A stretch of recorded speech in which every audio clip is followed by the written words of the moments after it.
What's up les gars, c'est Riri et si aujourd'hui je suis assise devant vous, vous avez deviné que c'est encore une fois pour vous parler musique.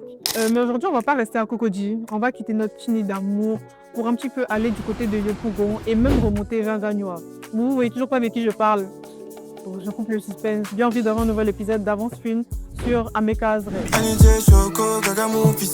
Alors Zre, comme je vous disais tout à l'heure, il a grandi entre Gagnoa et Abidjan, précisément Yopougon. Et puis il commence la musique en 2022. Et moi je trouve que pour un rookie, il était quand même assez gifté parce que son premier son est directement disponible sur les plateformes de streaming. Et puis le son est également clippé. C'est un son qui s'appelle Détaf et vous pouvez le retrouver sur YouTube.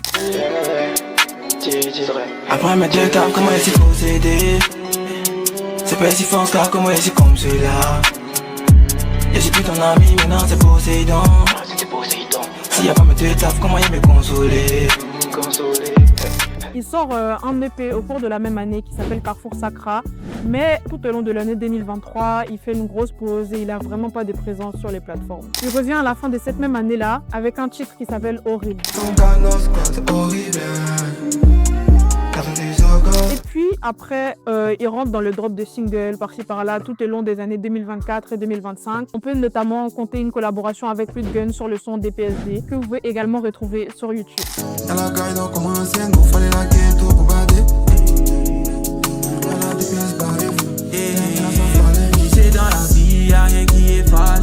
Toujours dans le drop de singles par-ci par-là, on arrive en mai 2025 où il nous sort le son Happiest. Et c'est un titre qui est d'ailleurs très bien choisi pour le son, non seulement pour son ambiance, mais également pour la visibilité qu'elle a apportée à l'artiste. On est sur près de 900 000 streams sur Spotify seulement, et également des trends sur TikTok, ça passe dans les festivals, ça s'entend partout, bref, c'est la totale. Dans tous ces bruits-là, Zre, il continue également avec deux feats notables. Le premier sur le projet Nouvelle Afrique Suprême aux côtés des Dopeline, Benny Carter et Le Sky, et le second aux côtés de l'oiseau rare qui s'appelle Santé. Le matin m'a pris pour moi, c'est marqué big penalty. Pour me nuire le canari, tu penses qu'on n'aura pas d'effet, je te le dis.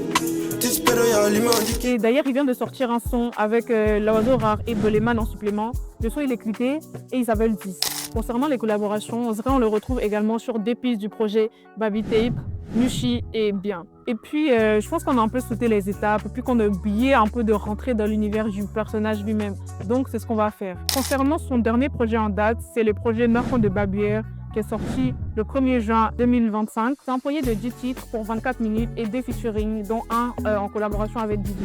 Pour revenir un peu sur son univers et puis son style musical, Zre, c'est quelqu'un qui a une voix très chantée, les prods sont assez mélodieuses, le fond et les thés, ils sont très reconnaissables, c'est des prods qui sont variés, on passe de l'afro à la two-step, et puis il faudrait aussi pas oublier les gimmicks qui sont parfois très inattendus, et puis qui apportent aussi un petit côté humoristique parfois aux chansons. Moi je suis Honora pour mes deux favoris du projet, Suna Mousso et puis Teleka, sur lesquels on va se quitter. Allez.